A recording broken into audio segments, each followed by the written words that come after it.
शिव भक्तों के लिए सावन का महीना सभी महीनों में सबसे पवित्र माना गया है। इसीलिए इस माह को भगवान शिव की उपासना के लिए सर्वोत्तम माना जाता है। भगवान शिव को भोलेनाथ, जटाधारी, शंभुनाथ, महादेव, शंकर आदि नामों से जाना जाता है। इनमें से महादेव का एक नाम नीलकंठ भी है। भगवान शिव को नीलकंठ कहा जाता है। उनका यह नाम क्यों पड़ा, इसके पीछे का कारण क्या है, इस संबंध में पुराणों में एक कथा का वर्णन मिलता है। आज की इस वीडियो में हम इसी कथा के बारे में जानेंगे। नमस्ते मित्रों, स्वागत है आपका हिंदू टेल्स पर। कथा के अनुसार यह उस समय की बात है जब असुरों ने देवताओं को हराकर स्वर्ग में अपना आधिपत्य स्थापित कर लिया था। सभी देवता भगवान विष्णु की शरण में पहुंचे। भगवान विष्णु त्रिकालदर्शी थे। वे पल भर में देवताओं की मन की बात समझ गए और उन्होंने देवताओं से कहा कि वे असुरों से मित्रता कर समुद्र मंथन करें और अमृत को प्राप्त करें।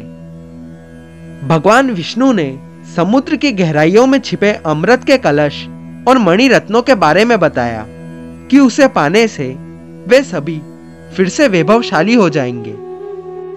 भगवान विष्णु के कहे अनुसार इंद्र सहित सभी देवता दैत्यराज बलि के पास संधि का प्रस्ताव लेकर गए और उन्हें अमृत के बारे में बताकर समुद्र मंथन के लिए तैयार कर लिया। समुद्र मंथन के लिए समुद्र में मंदराचल को स्थापित कर वासुकी नाग को रस्सी बनाया गया। उसके पश्चात दोनों पक्ष अमृत प्राप्ति के लिए समुद्र मंथन करने लगे। अमृत पाने की इच्छा से सभी बड़े जोश और वेग से मंथन कर रहे थे। सहसा तभी समुद्र में से कालकूट नामक भयंकर विष निकला। उस विष की अग्नि से 10 दिशाएं जलने लगी। समस्त प्राणियों में हाहाकार मच गया। देवताओं और दैत्यों सहित ऋषि मुनि, मनुष्य, गंधर्व और यश आदि उस विष की गर्मी से जलने लगे। देवताओं की प्रार्थना पर भगवान शिव विषपान के लिए तैयार हो गए। उन्होंने भयंकर विष को हथेलियों में भरा और भगवान विष्णु का स्मरण कर उसे पी गए। भगवान हरि विष्णु अपने भक्तों के संकट हर लेते हैं। उन्होंने उस विष को शिवजी के कंठ में ही रोककर उसका प्रभाव समाप्त कर दिया। विष के कारण भगवान शिव का कंठ नीला पड़ गया और वे संसार में नीलकंठ के नाम से प्रसिद्ध हुए।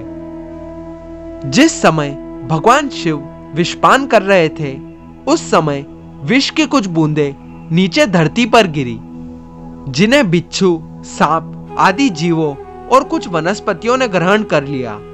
इसी विष के कारण वे विषैले हो गए। विष का प्रभाव समाप्त होने पर सभी देवगण भगवान शिव की जय जयकार करने लगे।